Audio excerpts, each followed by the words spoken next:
and welcome to the second of this week's two editions of Without Him I Kicked the Ball. Now, because of the transfer window, and well, we didn't do a live transfer deadline day special, we thought, we'll do two shows. So, and also,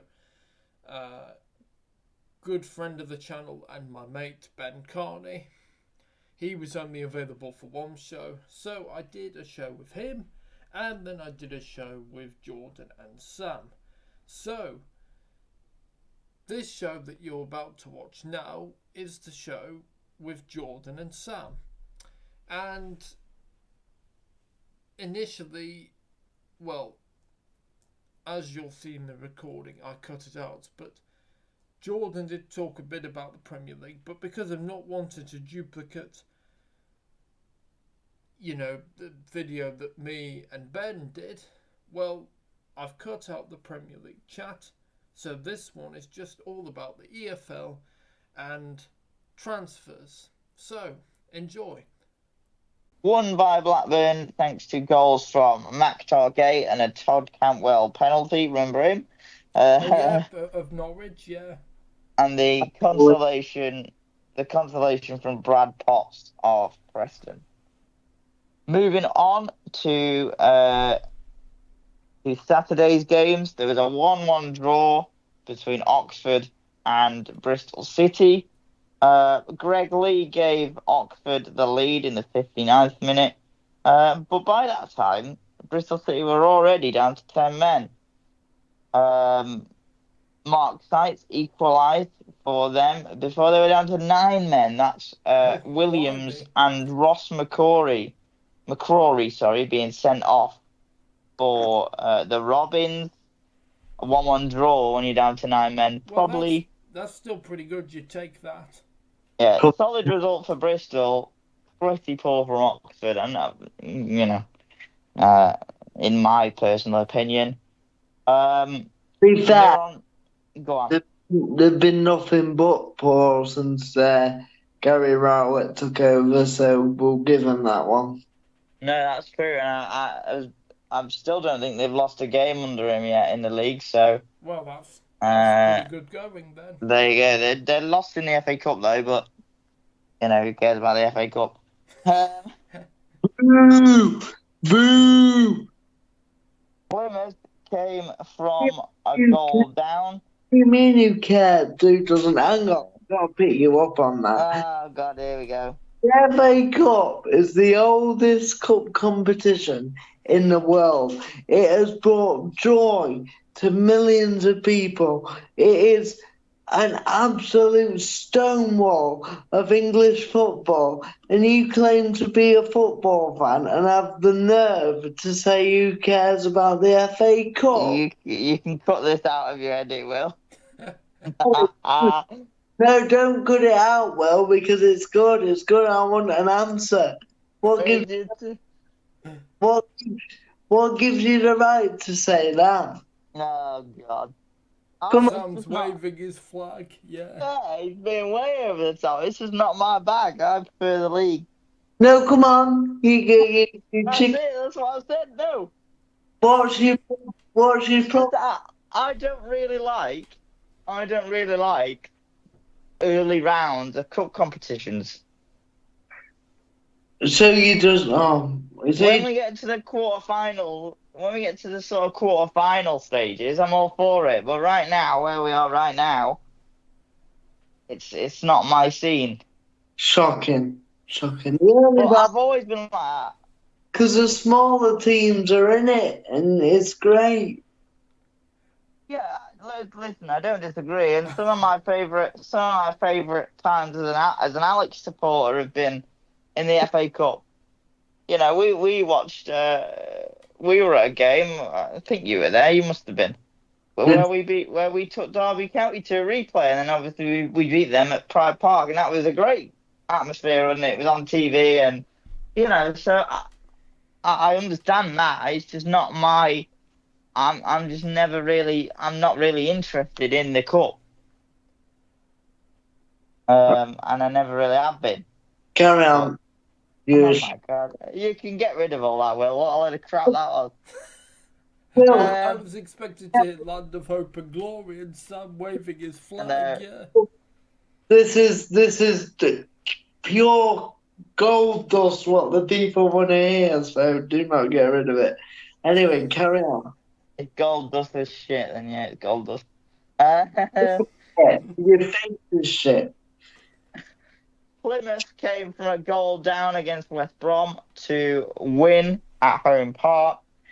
Jason Malumbi opening the scoring for the Baggies before a Ryan Hardy double got the Pilgrims. A rare win, a good win. Things starting to click a little bit under Miron and Muslik. Um, we will see what happens because that relegation fight is really, really hottening up as we will see as we go through. Watford went down to Norwich at home. Bakun Bayo being sent off for the Hornets before the Canaries took the lead thanks to Josh Sargent. Good to see him back. I do like him a lot. Speaking of people being back, Ben Brereton Diaz returned to Sheffield United and got the winner here at Pride Park against Derby. Sheffield United continue on. Derby in serious trouble, in my opinion. Hull City have been going pretty well under Ruben Sayers. Obviously, they beat Sheffield United um, at Bramall Lane 3-0 last week. This week, they lost at the K-Com, as I believe it's called now, to Stoke City. The Ipswich loanee Ali Al-Hamadi got his first goal, but again, they came from a goal down. Elliot Matazo, the January transfer, came in and scored within 6 minutes. Al-Hamadi, as I mentioned, on loan from Ipswich. Great signing. I think really suits the Stoke profile. He came and got the equaliser, and then Andy Moran, the Brighton loanee, he got the winner for the Potters.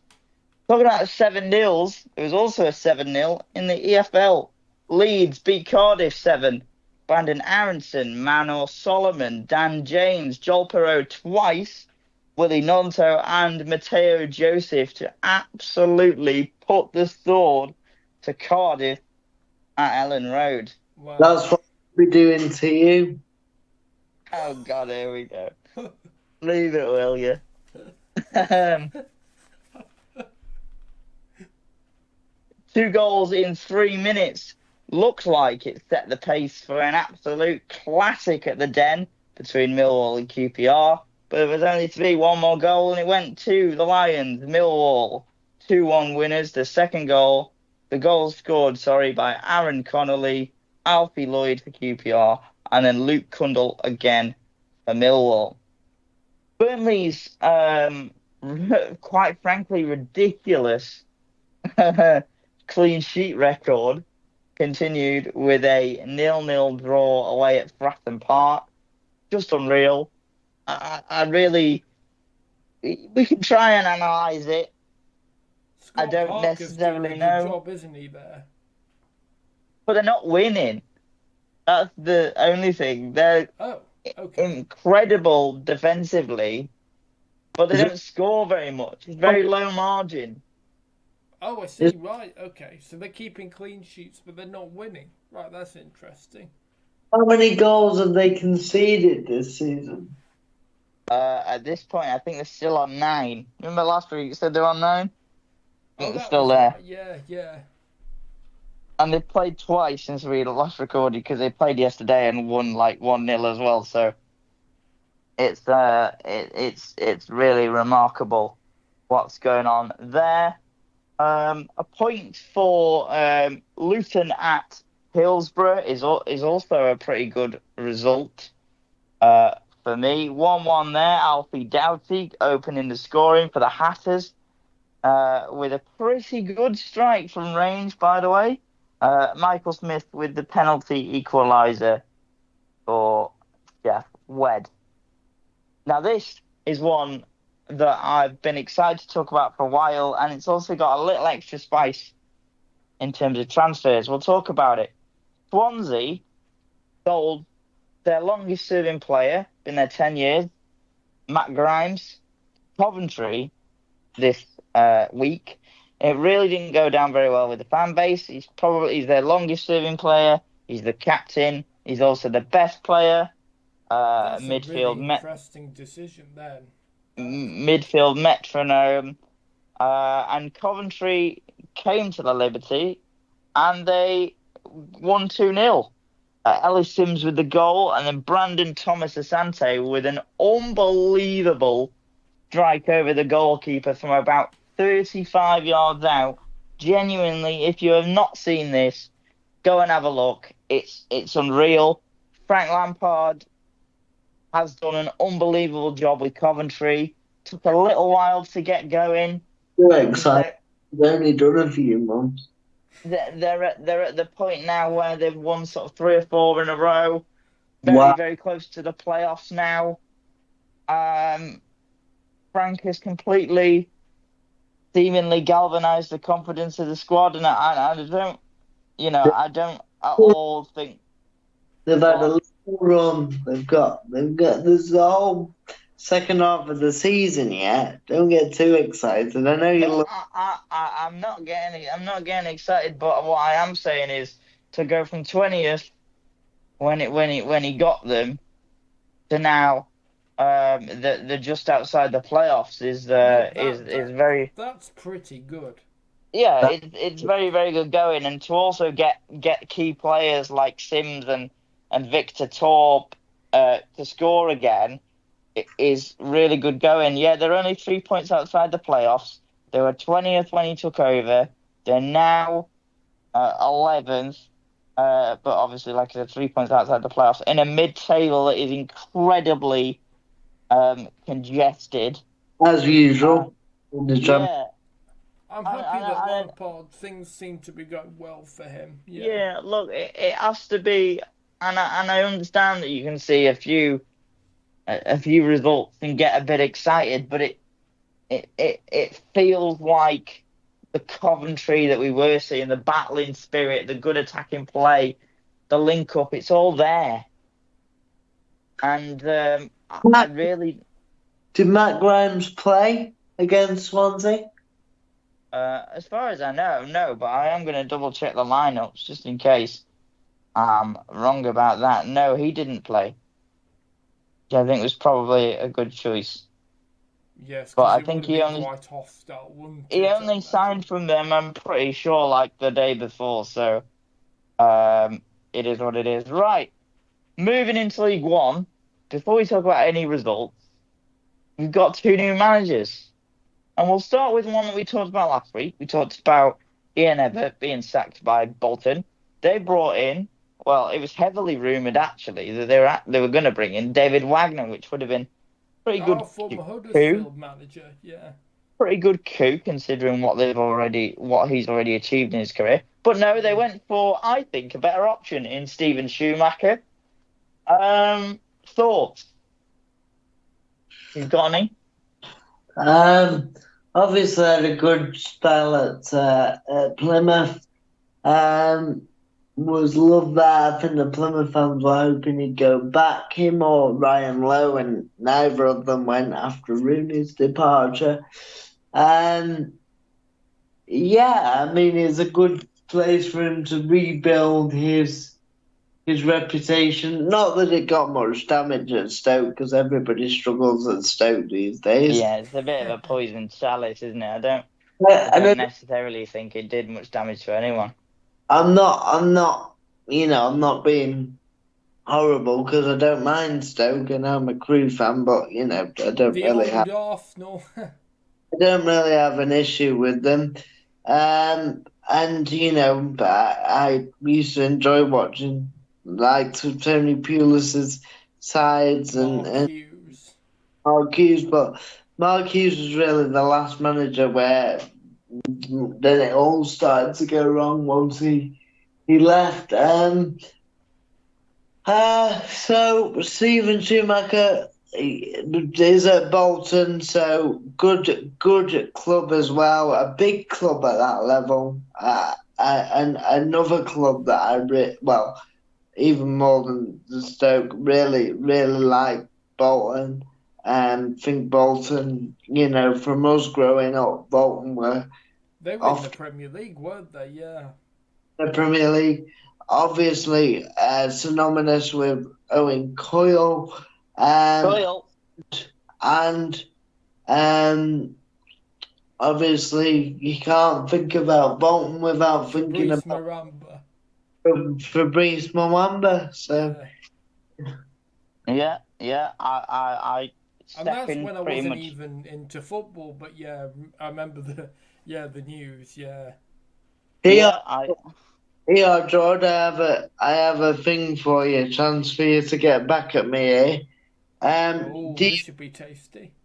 you have an issue with me not having too big of an issue with Stoke, no, not at all. I don't have a problem with Stoke whatsoever. even though Crew, obviously? No, don't care. Well, they've not been in the same league for years, have they? No, it's not that. It's geographical, isn't it?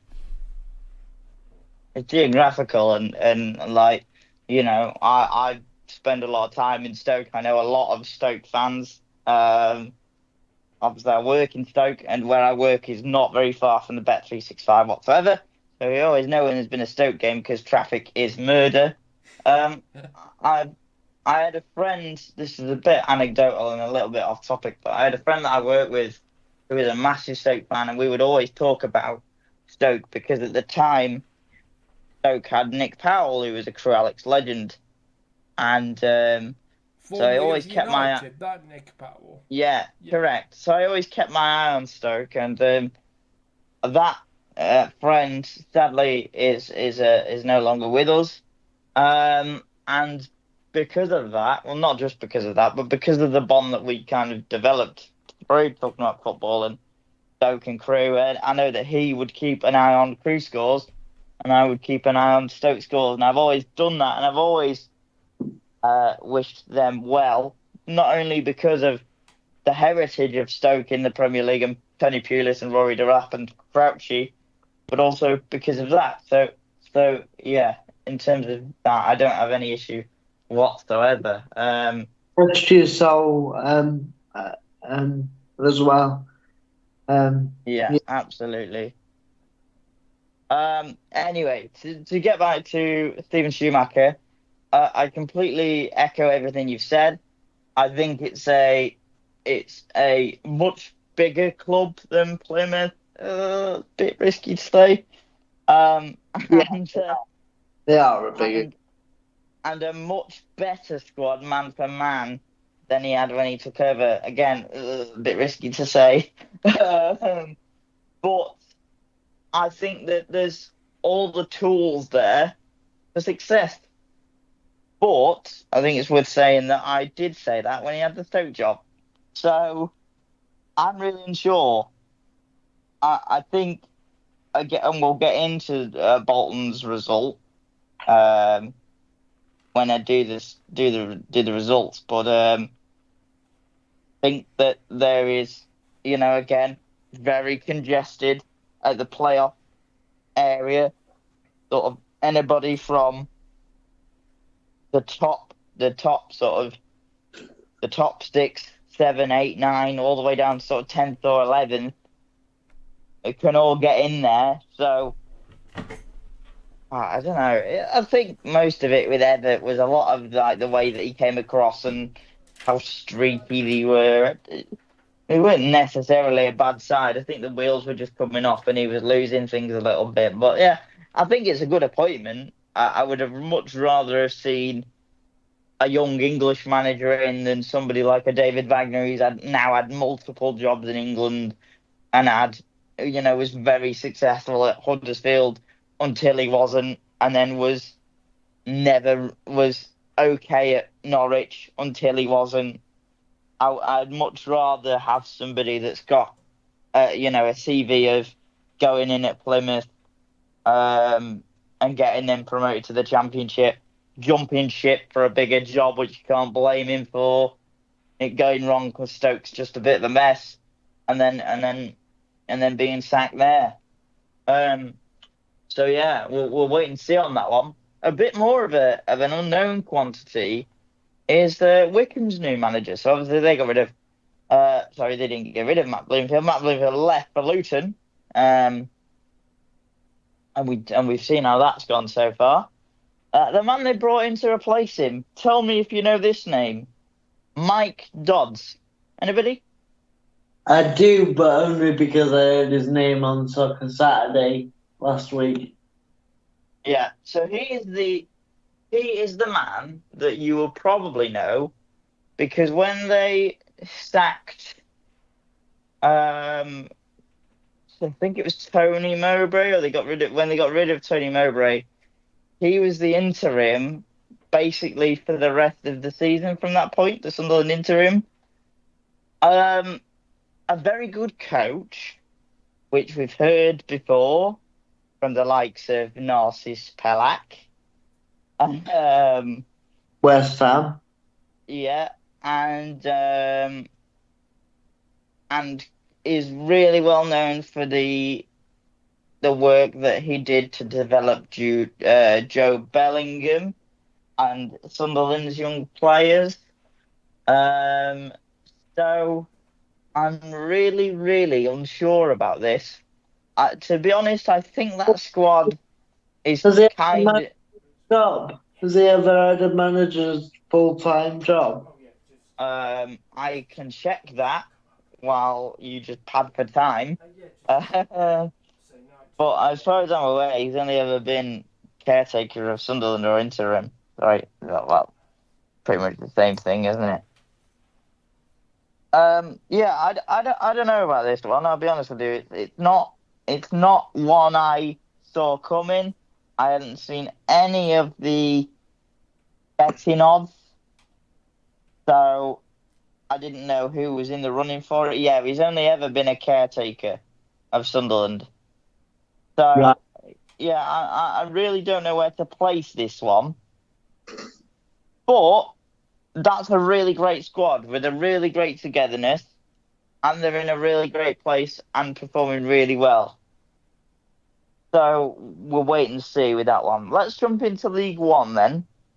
And we'll start off with a 0-0 at Oakwell. Barnsley and Burton 0-0. Burton's resurgence under Gary Bowyer does continue. Again, as we said, same with the relegation situation in the Championship. League One is also hotting up as well. And there's not a lot in it at the moment. I think there's something like I think it's like 5 points between all of the. In fact, I'll tell you what. Let's not do that. Let me tell you what the gap is, so we can form a little bit of. So yeah, Cambridge are bottom of the table on 22. Then Shrewsbury on 23, Crawley on 24, and Burton now on 25, which is unreal considering that they were seriously cut adrift a few weeks ago. Then Bristol Rovers on 28 and Northampton and Peterborough on 30. So yeah, it's very tight at the bottom. But yeah, Gary Bowyer, great job so far. Stevenage carried on their decent form with a 4-1 win from behind at Exeter. Josh McGuinness in the second minute got Exeter off to a good start away. Then Eli King, who I think formerly of Crewe, I'm pretty sure, seems to ring a bell. I think that's the same Eli King that we had. I'd like to think so anyway. Then a double from Jordan Roberts and Dan Kemp as well. Stevenage 4-1. Great result. Birmingham came from behind against Rotherham to win 2-1 thanks to 2 goals from Jay Stansfield. Sam Nombe with the goal for Rotherham. Blackpool came from 2 goals down against Charlton to draw 2-2. Matt Godden with the opener for Charlton, and then an Oliver Casey own goal. Sammy Silvera and Niall Ennis with the goals for Blackpool. Wycombe Wanderers in the first game of the Mike Dodds era. They drew. Cameron Humphreys got them off to a good start. Then Sonny Bradley was sent off for Wanderers before Josh Stokes equalised for Cambridge. There were 2 goals in injury time when Crawley played Wrexham. Matty James with the opener for Wrexham before Bradley Ibrahim got the equaliser in the 90th minute, and then Elliot Lee got the winner in the 95th. Really want to talk about a couple of deals that came out of Wrexham in the transfer window, but again, we'll get there. Stockport County were away at high-flying Leyton Orient and beat them 1-0 thanks to Kyle Wotton. They're doing great, Stockport. Yeah, really adapted to the level really well. Really, really well. It was a first win for Northampton under Kevin Nolan against Huddersfield. They were actually 3-0 up in this game. And then Huddersfield got 2 late-ish goals on the 70th and 82nd. Goal scorers: Sam Hoskins, Tom Eaves and Liam Shaw for Northampton. And then Herbie Kane, not Harry Kane, and John Hogg for Huddersfield. Wow, Bolton's first game. Nervy then than they would have wanted it to be. Yeah, just a little. Bolton's first game under Stephen Schumacher didn't go so well. They were beaten at Reading thanks to an 89th minute Harvey Nibbs penalty. Shrewsbury and Mansfield faced off, and yet again, it's a team down the bottom doing very well. They were 1-0 down thanks to a goal from Will Evans, and they were also 10 men down. Toto Enciala sent off for a straight red card in the 34th minute, but John Marquis and George Lloyd got the goal to give them the 2-1 lead, and there was also a 1-1 draw between Wigan and Lincoln. Johnny Smith with the opener for Wigan, and James Collins with the equaliser in the 88th. Right, League 2. And I'm just going to check the running order. Oh, yeah, okay. Right. So we'll start with the news that Carlisle have sacked Mike Williamson. Just not worked out at all.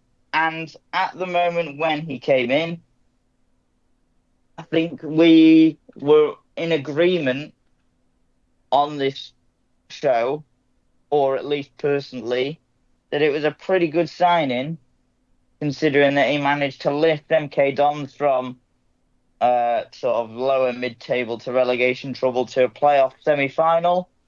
Never quite recovered from the, I think it was 8-1 aggregate loss. No, I think it was 9-1, wasn't it? Aggregate loss to Crawley in the playoffs. And they just never recovered from that. Obviously, then Carlisle made a couple of offers for a couple of managers.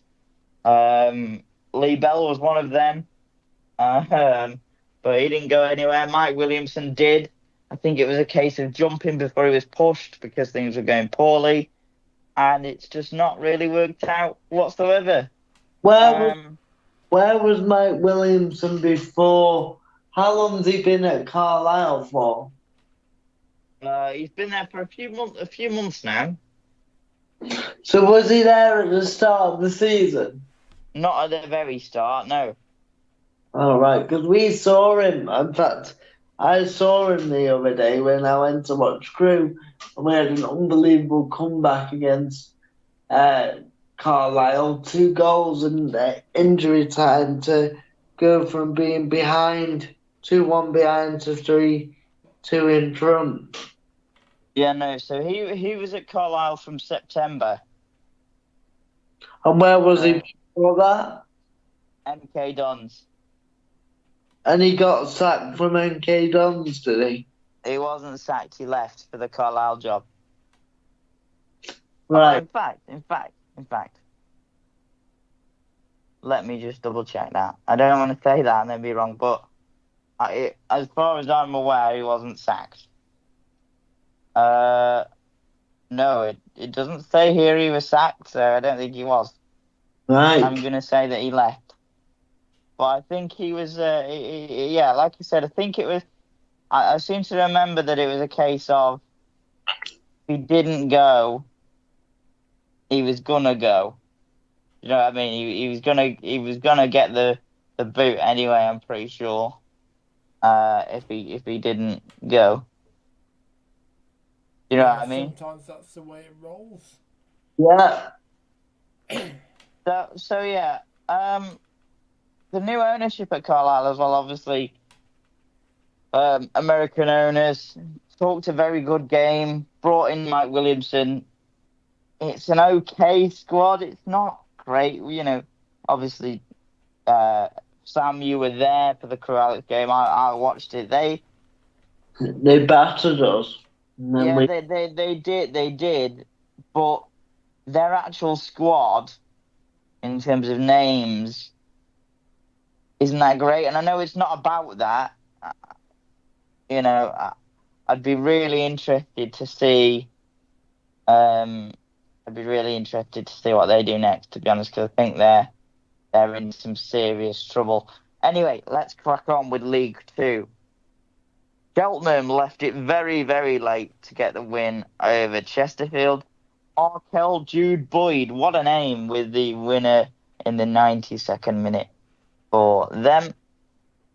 2 goals in 3 minutes for Notts County was enough to see off Gillingham at Priestfield. Nick Cerula and Dave McGoldrick in the 17th and 20th minute before Jonathan Gabode got the consolation in the 80th.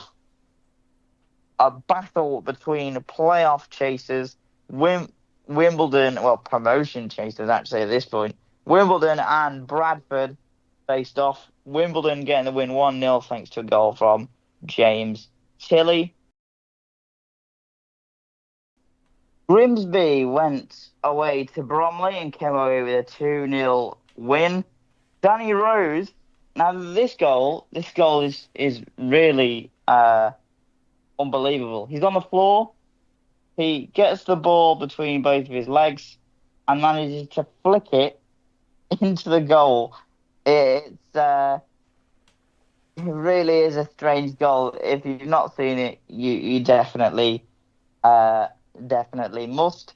The other goal was scored by Justin Obikwu. It wasn't all smiles for Grimsby though. They did go down to 10 men in the 96th minute. Doncaster continued their good form, beating MK Dons 2-1. Goals from Joe Ironside and Rob Street with a consolation by Scott Hogan. For the, well, mind you, it was an equaliser, so I don't know if it was consolation, but you know what I mean. Harrogate and Crewe played out a 1-1 draw. This one, all about Chrissy Long. Harrogate took the lead in the 28th minute after Philip Marshall flapped it across, unlike him, and Marshall was there to head in. I'd say it's all about Chrissy Long because before that, Chris Long was clean through on goal, goalkeeper to beat, and he blazed it into row Z. Then he went ahead and got the equaliser for the Alex, and he nearly teed up the winner in a situation where he was through on goal. He unselfishly passed to Omar Bogle, who hit it straight at the goalkeeper. It A was point for clearly the long, Alex. long time. Yeah, a point for the Alex. His points dropped again. would Um, win too many games. a massive win for Morecambe versus Fleetwood, who were going very well under Pete Wild up to this point. Um, Callum Cook opened the scoring, formerly of the Alex as well, in the 13th minute with a penalty.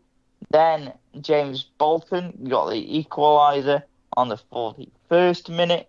Then a very interesting story about a lad called Andy Dallas, who it had been agreed that he could join Morecambe on loan, um, with the under the impression that Morecambe were going to be out of a transfer embargo, and then they weren't. out of it, and then they were at the last minute. So he had been around the club for a few weeks, waiting for it all to get sorted. It's been sorted. He came on. He scored twice. Kind of story that we love to see. That was a wise decision then. Twice in 2 minutes, by the way. Twice in 7 minutes, sorry, is a good record too, by the way. And also, then there was another goal for Fleetwood by Matty Virtue, and the fourth goal for Morecambe coming from Marcus Dackers. Newport County beat Barrow 1-0 thanks to a Kyle Cameron own goal.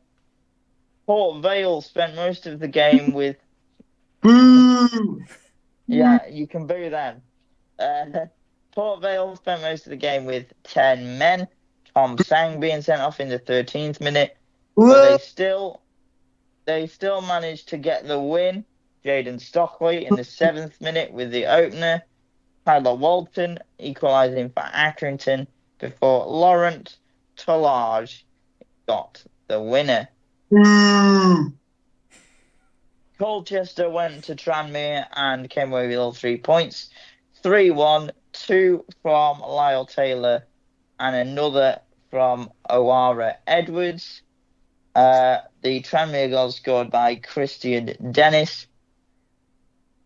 Salford blew a 2-0 lead away at Walsall. Goals from Cole Stockton and Habib Adelakun for them. Then up popped Danny Johnson, who'd been at Walsall for a long time. Lots of talk about him being unhappy. Again, like I said, been there for a while. He's popped up with 2 goals in 9 minutes to save a point. All is forgotten. And is that a possible replacement for Nathan Lowe? We shall see indeed. Now, in League One on Sunday, a big battle at the bottom saw Bristol Rovers come away 3-1 winners against Peterborough. James Wilson, not that one. Isaac Hutchinson and Raul Satiriu for the Pirates, or the Gas. I think we said this last week. I said that last week as well. And Ricky J. Jones with the goal for Peterborough. And moving on into Monday, an absolute cracker for the Weir Tees Weir Derby. Sunderland coming out the winners 3-2. Goals from, in this order, Delano Bergzorg for Middlesbrough, Dan Neal for Sunderland, Wilson Isidore was one of the coolest finishes I've ever seen for Sunderland, Hayden Hackney equalising for Middlesbrough before a Ryan Giles own goal gave the Black Cats all 3 points. Okay, and that concludes the EFL. Now, Sam's going to do some work for once. I'm going to pass it over to him. We're going to talk some transfers. And, let's get into it. Sammy? Cheers, mate. Yes, it was that time again where the transfer window slammed shut last night. And there were some major deals done on transfer deadline day and also throughout the window. Whether it's Marcus Rashford and his new challenge at Villa, to Evan Ferguson having a new start, one of Brighton's young talents, a new start at West Ham. Marco Asensio going to Aston Villa, or is Matthias Tell time to show and tell after he left Bayern Munich after a dramatic U-turn, having seemingly earlier last week turned down Tottenham after a deal was agreed. We've got it all covered here as we go into a transfer special as the last part of the football show for today. So, first of all, boys, yes. let's start with Marcus Rashford. Yes. He has gone from Man United being Man United's top player a couple of years ago, and the poster boy for Manchester United, Yes. to being frozen out of the squad, and his manager referring that he'd prefer his 65-year-old goalkeeping coach Yeah. to That take was his really place. damning. But a new start for Marcus at Aston Villa. It is a loan with a 40 million option to buy at the end of the season. And it would be pure profit for Manchester United to help them stay in line with Financial fair play, yeah. the profit and sustainability rules. PSR. If Villa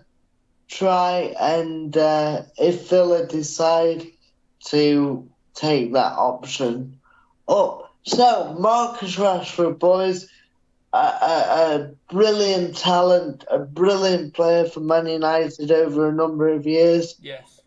2 years, though, lost his way. Will a villain help him, or is it something you can't just turn on like a tap? I'll go to Will first, because I get the sense he's got some views on this transfer. So, Will, your thoughts? Yes, thank you, Sam.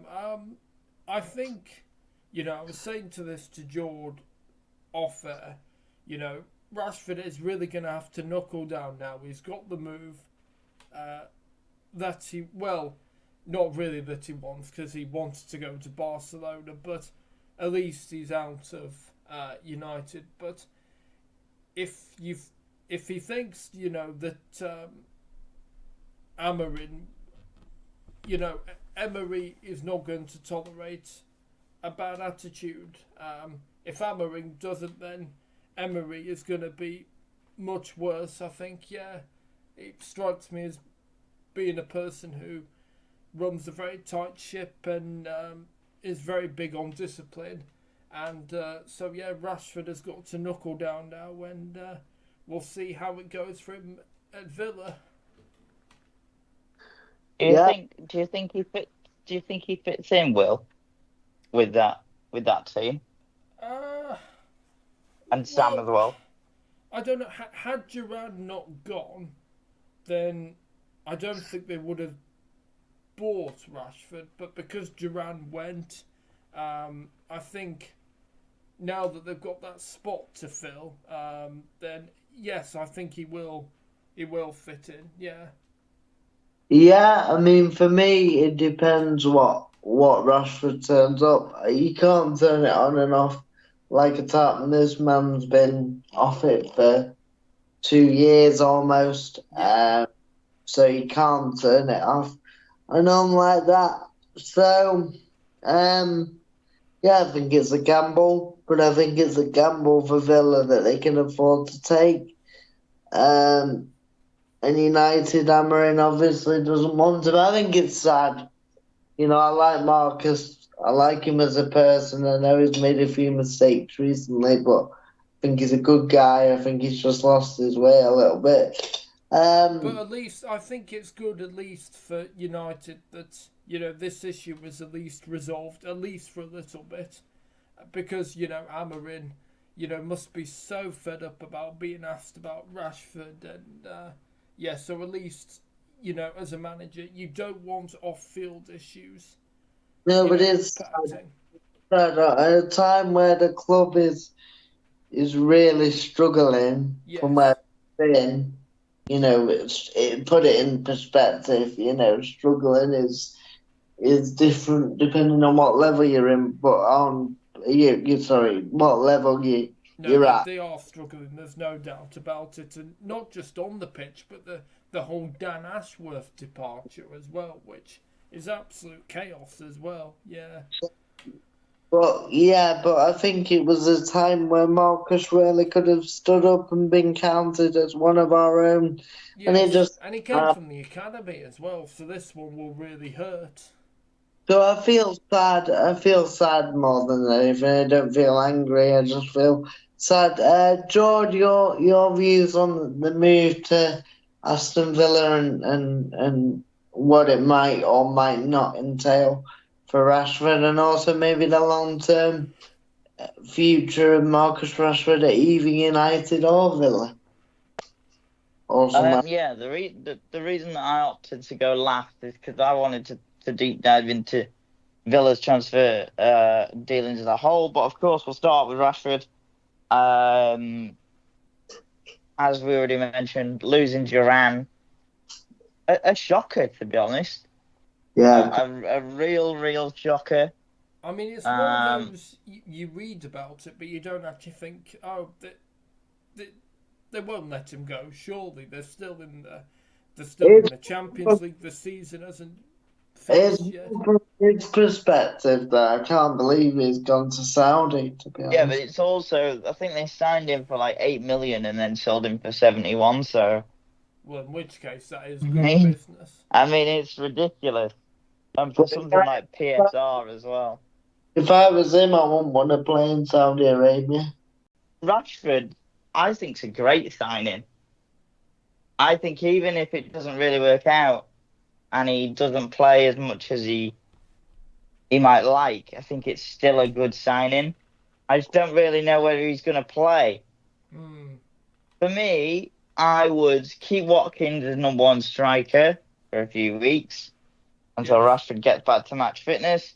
If Watkins still isn't really producing the business as he hasn't done this season, I think that Rashford gets a chance to come in as number 9. He number 9. He can't really play it for a long period of time. He needs to play off the left. Yeah, but is that just what we're used to with Man United managers, or is that just like that is him and that's it?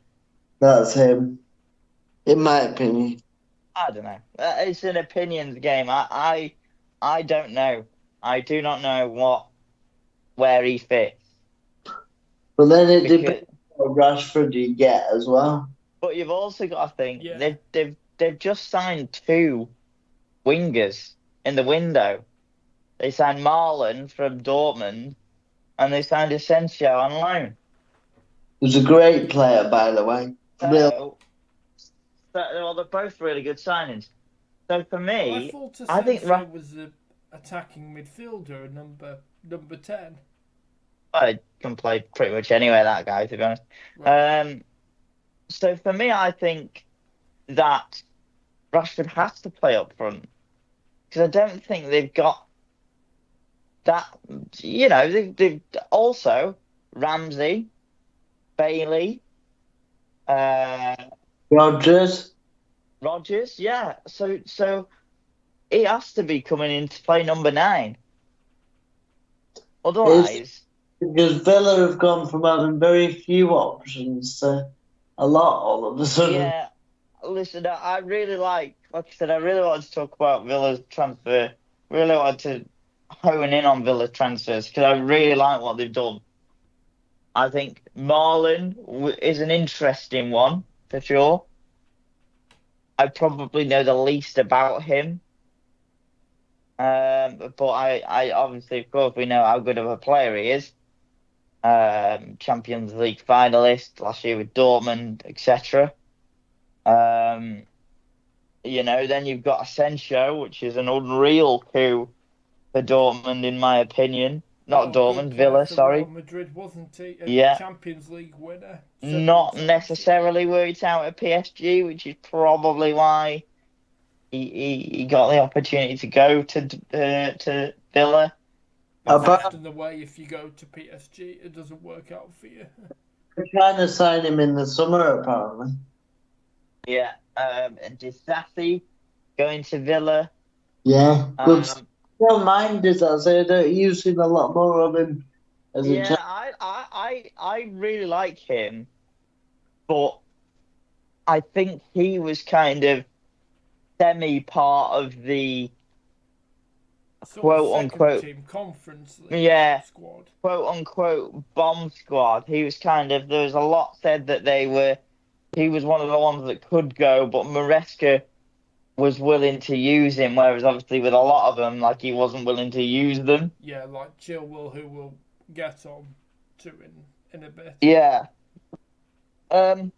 So I think it's a good signing. I think that it's very clear what he's come for. Tyrone Mings injured again, and he'll probably slot straight into that spot. They got rid of Diego Carlos. He's gone to Went Fenerbahce, Jose Mourinho's Fenerbahce. He wasn't good anyway. No, that's quite true. So yeah, I don't think there's anything wrong at all with Villa's transfer business. In fact, I think if you were to look at the names and also the performances that these players can give when they're on form, Morgan Rogers has helped them out, hasn't he, quite a few times? Morgan Rogers is quality, absolutely quality. That's why, like, so he's a left midfielder, right? And so is Ramsey, and then Marlon and Bailey are right midfielders. Yeah. And Rashford somewhere in the middle. So Rashford, for me, has to play up front because there ain't no way on God's green earth. Also, Asensio can play left through the middle or right. So there's no way that you're going to drop your best player in Rodgers. In my opinion, he is Villa's best player currently, apart from maybe the goalkeeper. There's just no way. He has to play up front for me. But yeah, Villa as a whole, I think they have strengthened no end. It's smart business. It's they seem loans. To be a well-run club. They do. Yeah, it's also loans. So there's no, there's things like obligations and options to buy. Yeah. It also means that they can take their time. They can wait till the end of the season, wait till next season when they get your Premier League money and your Champions League. Then assess all their options. Yeah. Yeah.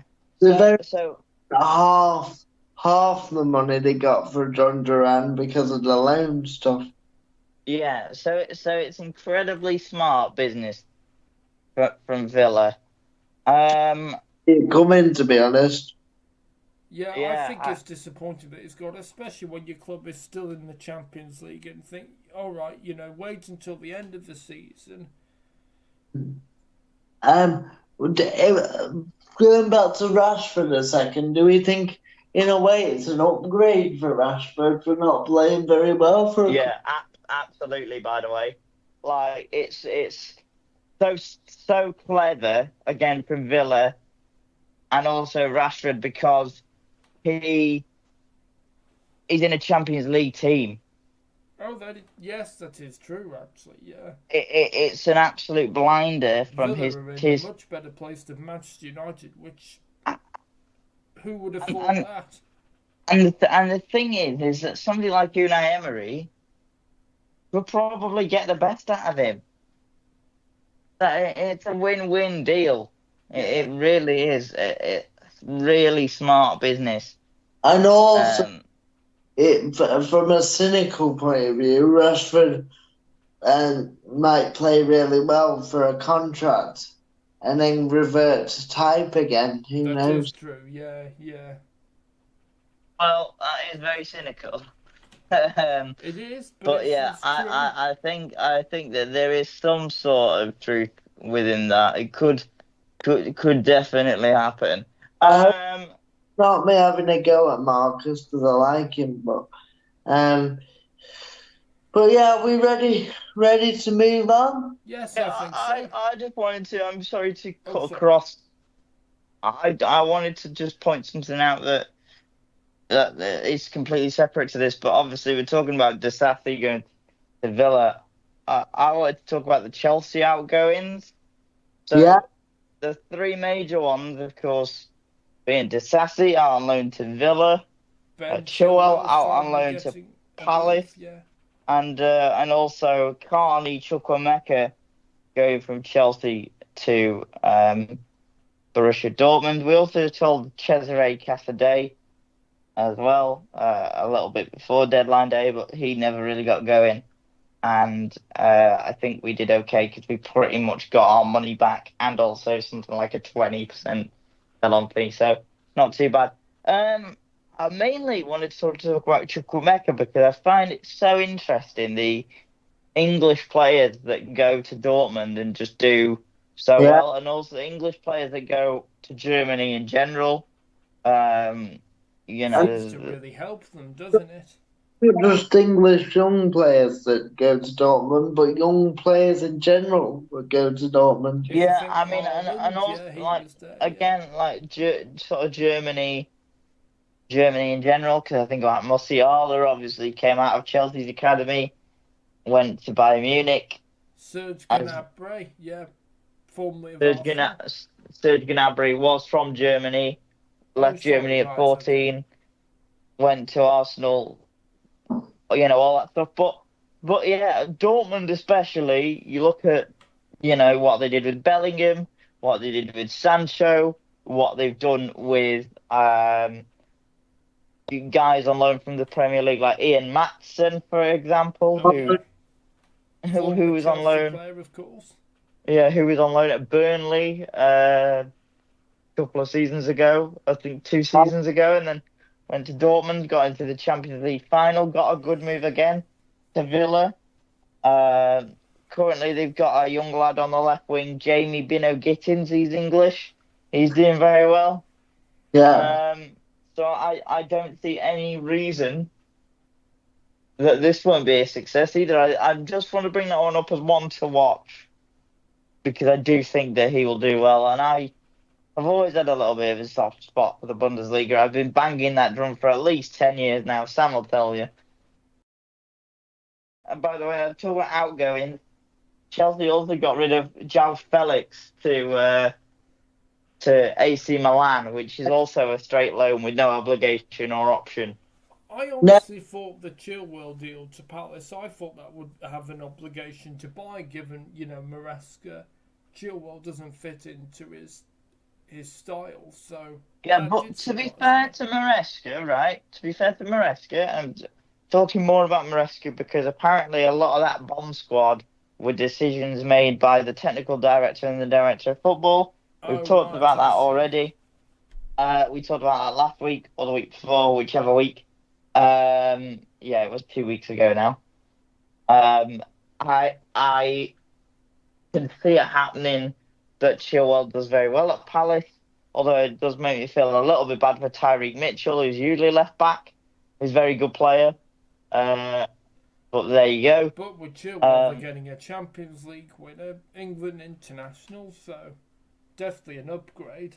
do you think that Chilwell is a given to play, considering no. yeah, I feel that way too. I think he's come in as backup or slash challenge Tyreek Mitchell. I agree. Because Tyreek Mitchell is an England international. Has he played for England? I'm going to double check that because I said that with so much confidence, and now you've just said that back to me. I feel like I don't feel as confident anymore. He definitely got call ups though, didn't he? Yeah, I'm pretty sure he's got. Yeah, he definitely did get a call up, but I don't think he's actually played for them. Or if he has, he's come off the bench. Tyreek Mitchell had 2 caps for England All in right. 2022, but I like Tyreek Mitchell a lot. Yeah. Because he's also not well. I was going to say he's not as young as I think he is. He's slightly younger than me by like a few days. I didn't realize he was that old without dating myself. Um, I thought he was still sort of 22, 23. But yeah, he's a really good player, and I don't think that Chilwell has to earn the right to play for sure. But I think that that's what Palace do really well and have done really well for a good 3 or 4, even 5 years now, is bring these players in give them the opportunities if they. And most of the time, Steve Parish gets it right. Yeah. I mean, look at, Michael Olise, and then he moving to Bayern Munich. So, yeah.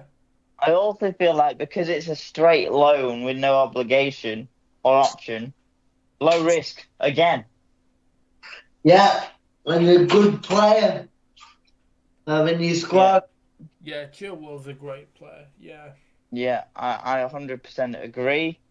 And then the other one, like we said, João Felix, just didn't really work for I him. was really surprised in the summer when, it was announced Chelsea had bought him again. I was like, he didn't do well the first time. I've never rated him. I think he's the most overrated footballer I've ever seen. He's flaky, flashy, and he gets away with it somehow because I did rate him.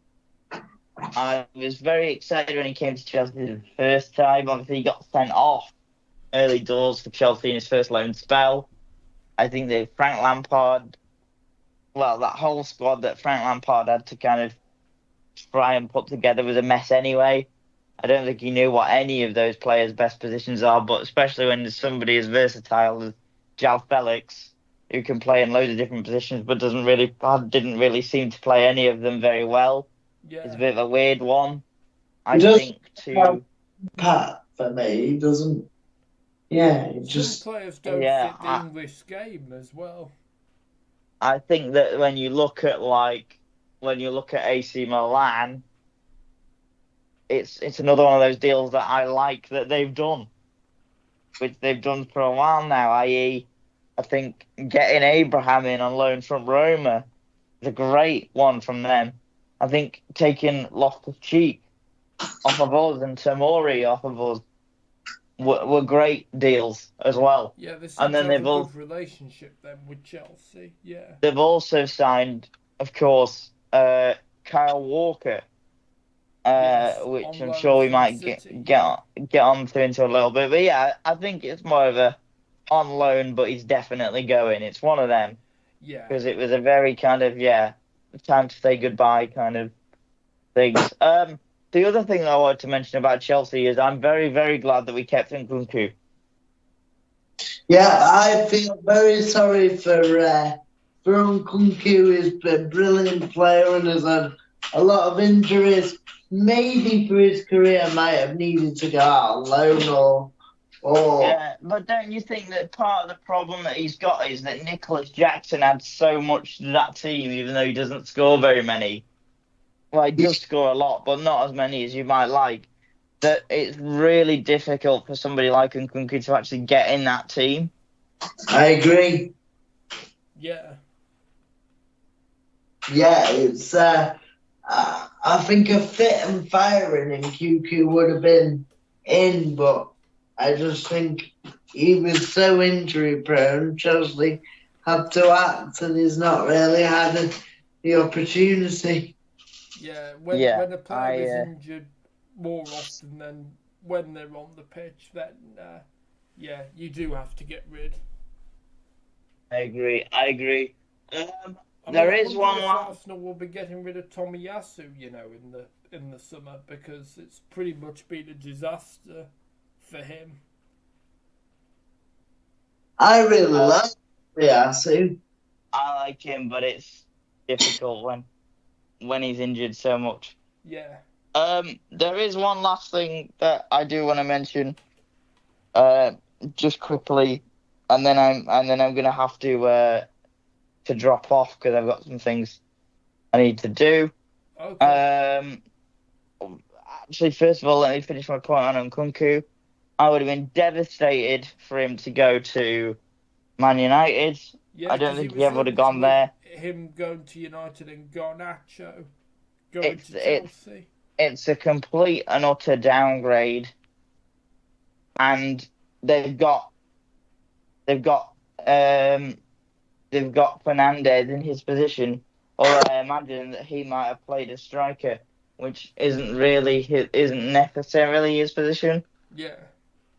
But the last thing that I want to mention is Matthias Tell. Yeah, what a turnaround that was. It's so bizarre because obviously he, if I remember rightly, you can correct me. Tottenham put in for a straight loan with no buy option, Yes. and he turned it down. He didn't want to go. Yes. Oh, that's wrong. What? Tottenham put in. Sorry, Tottenham. Oh no, that's it. So Tottenham had agreed a fee. Yeah. Yes. No, I'd agreed a loan with an obligation to buy. Yeah, that's where they are now, right? That's what this is. No, it's a loan with an option to buy. All right. So they don't necessarily have to buy it. No. I'm not being funny, and excuse my French, but what the fuck is the point in that? Yeah, well, I mean, I don't understand why. It's really odd. Maybe he said, I'll only go to Tottenham. All these other things haven't come off. So I'll only go to Tottenham if you don't make it permanent. So I can see Right. what it's Well, like. again, with a tiny bit of German football knowledge I have, let me just. Matthias Tell is third choice behind Harry Kane. Yeah, well, he's not And going to move also, Kane out the team, is he? also, when Harry Kane isn't playing, it looks like they're playing Thomas Muller up front. So He's that then still means that playing, is he? Wow. so that then means that Matthias Tell He's a is third dinosaur in choice. football terms. I don't know about that. I it was my understanding that Chelsea had a lot of conversation about Matthias Tell in terms of Nkunku and Tell.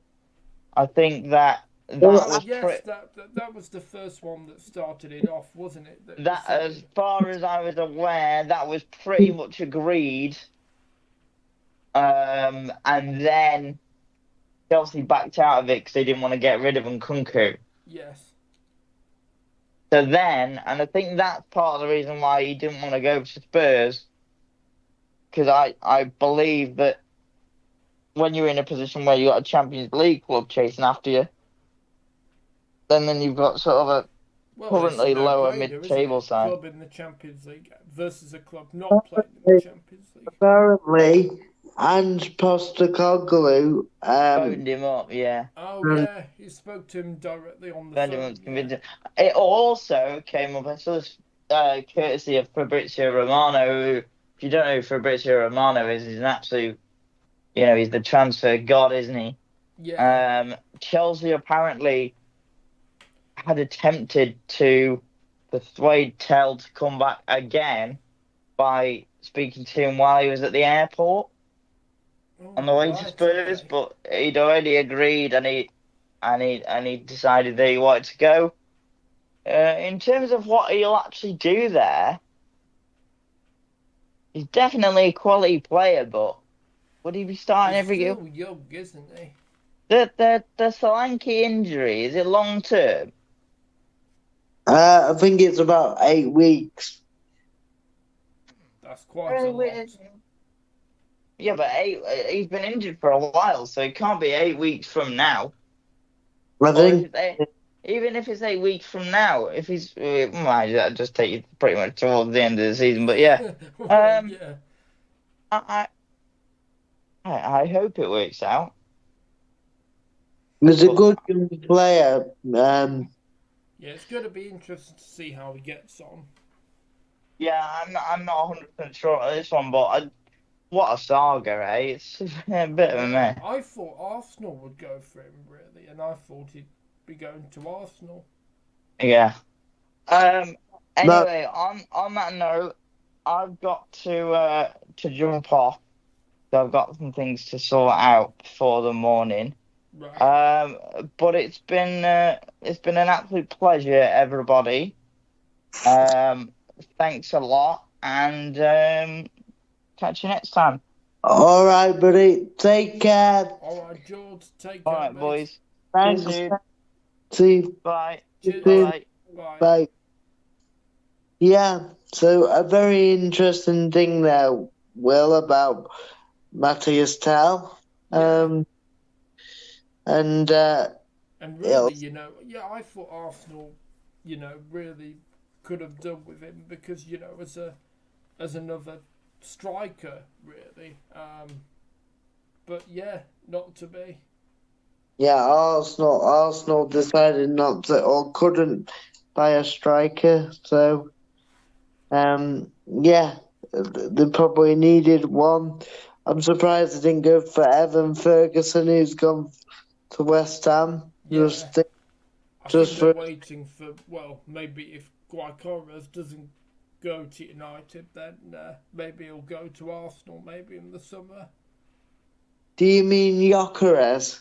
Oh, sorry, yes, that's What the did you call second him? time I've What did you mucked call up his him? pronunciation. Gyökeres. Victor Jokeres, is it? Yeah. Yeah. Jokeres, right, yeah, Well, sorry. we need somebody for now to try and win the league, but anyway, yeah, West Ham making a few signings. Obviously, Tottenham getting Danso in as well, another centre half, which they probably needed. Liverpool were quiet. Newcastle didn't really do any business, but Lloyd Kelly went to Juventus, yeah. they signed him in the summer and then let Lloyd Kelly go. Miguel Almiron went as well. Went to the MLS, yeah. Yeah, back to, is it Charlatans he was at, somewhere like that? So, yeah, I thought it was thinking, DC United.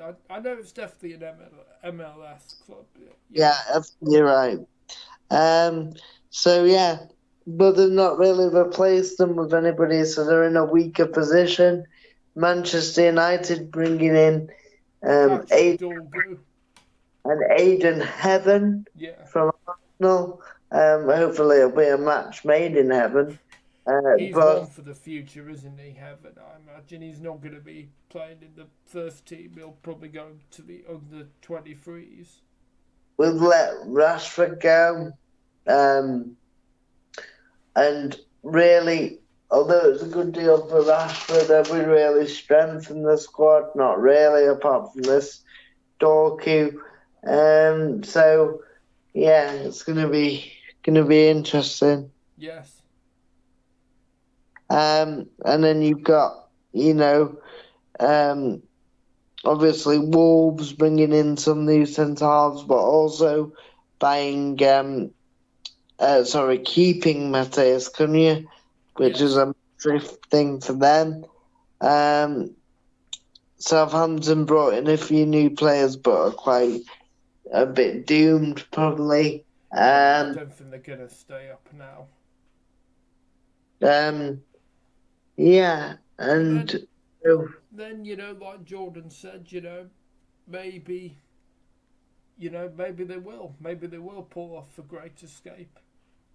who knows? They've got the potential. Leicester didn't really strengthen, and I think that really frustrated Ruud van Nistelrooy. There's talk of him walking out, Yeah, well, I'm not surprised. so they're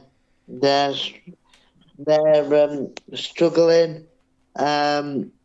Yeah, and it's just what else? Yeah, there's quite a big rush as there always is, but teams are a bit restricted by the financial fair play. Nico Gonzalez for Yeah, Manchester City.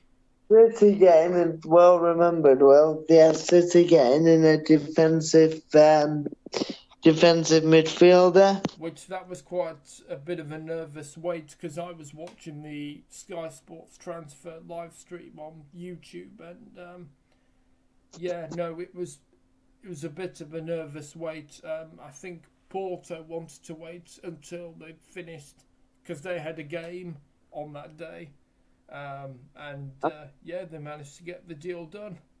As long as the deal's been agreed, Premier League clubs after the 11 o'clock deadline get to fill in a deal sheet. Yeah. Oh, Willian returning to Fulham as well. A deal sheet which goes For the next 2 hours, they have to submit it between 9 and 11, and then can go to 1 o'clock. Yeah. It will Was take time for Gonzalez to settle in. He's still a young player as well, so but yeah, it'll be interesting to see and how he gets William, on. you're right, Will, I didn't miss what you said. William going back to Fulham. Yes. He was at the Chelsea West Ham game on last night. Yeah. Not right. Monday night. Um, just an unbelievable thing going back. He obviously loves it in England, and he's what is he? 38, 39, and he's I still think he's 30, 36, I think they said on the transfer show. Yeah. like that. But he's still as fit as a fiddle, and if you believe what they say, he's 100% ready to I was go. just about to say that. Yeah, they were saying that it was believed that he's kept himself match fit. So yeah, and yeah, I mean Willian has worked with Marco Silva. You know, knows Fulham, knows the club, knows the Premier League. So yeah, maybe it'll be, more of the same. Yeah, I don't really get kept himself match fit because you can be as fit as you like, but you need matches to get that match sharp. Yes, that is true. Well, that's the phrase they used. I'm pretty sure. Obviously, very sharp. I think William is not a player that relies on great pace, but guile and skill, and that's allowed him to And keep going. apparently, it's quite.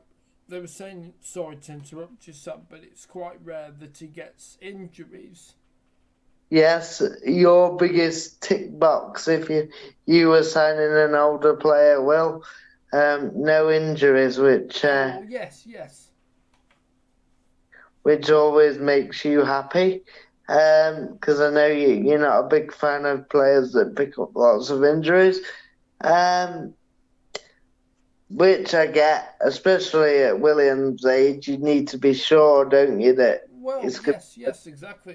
It's common sense. You don't want a player in the treatment room more than on the pitch. Yeah. Evan Ferguson going to West Ham. Yes. Obviously, he was seen as one of the biggest stars, bright young stars of the Premier League 18 months ago. He's had a few injuries and a few things have set him back. But West Ham, Fulcrook's got a long-term injury.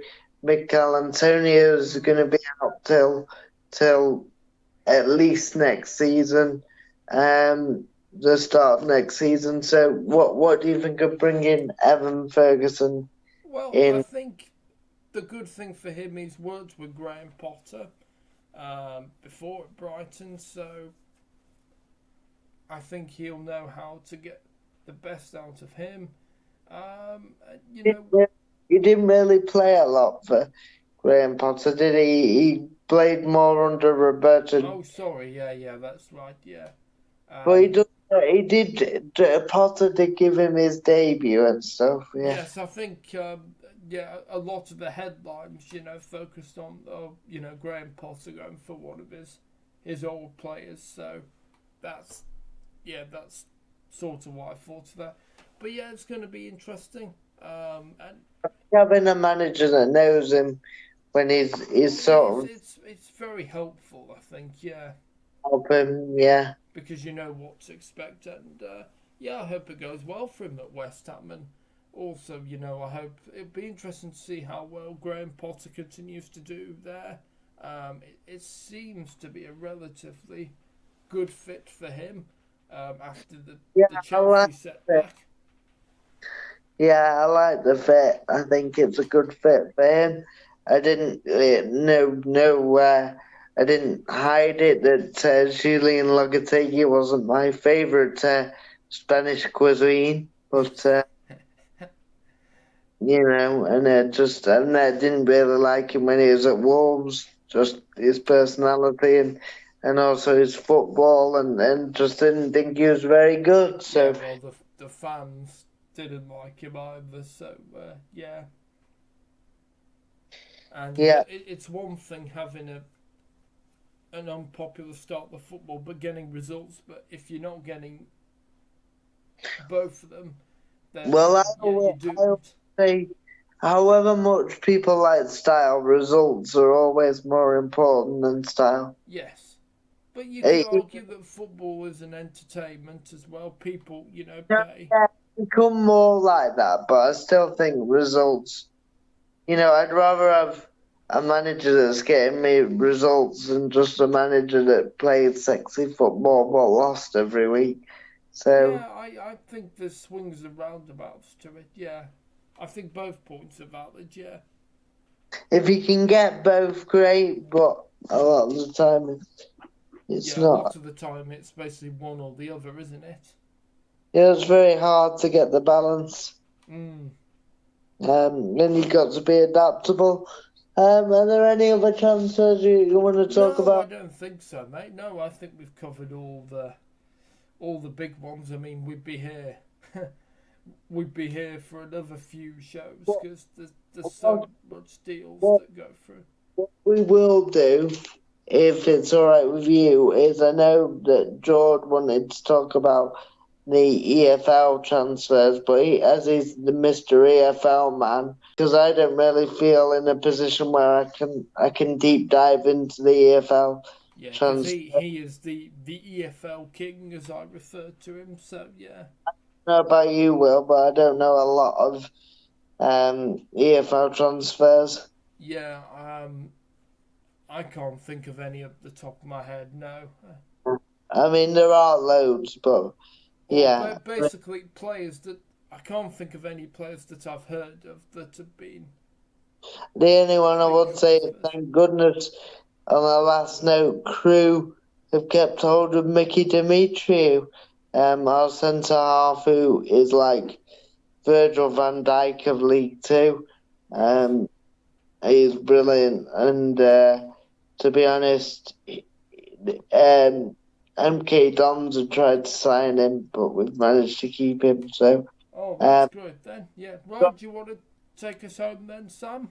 got Tommy Lowry back on loan from Portsmouth, and Conor O'Riordan, two homegrown talents of Crew, back on loan. So that's good.